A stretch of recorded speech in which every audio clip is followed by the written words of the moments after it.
Natutuwa naman ako dito sa kasama ko. Mga chocolate naman ang kanyang bibilhin. Ang sabi niya sa akin, okay lang daw na wala siyang madalang pera. Basta may mga pasalubong siyang maibigay para sa mga anak niya. Pati mga kapatid niya, binilhan niya din. Isa-isa. Tapos tinawagan niya yung mga anak niya kung anong gustong chocolate. Kaya ayan, nag-iikot-ikot naman kami. Ako naman, nagbibidyo-video lang. Kasi wala pa siyang nahanap kung anong bibilhin. Kasi sabi niya sa akin, mas maganda daw yung mga parang kilo-kilo siya. Bibili ka ng 1 kilo, ganun, para mix yung chocolate niya. Sabi ko, sige, maghanap ka lang dyan. Pag may nakita ka na, tawagin mo na lang ako. Ayan, sabi ko sa kanya, ayan, mga isa-isang balot, bumili ka rin yan.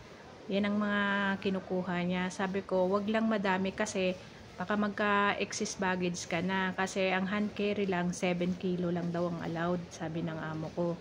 Kaya, mag 8 kilo man yan, okay na din.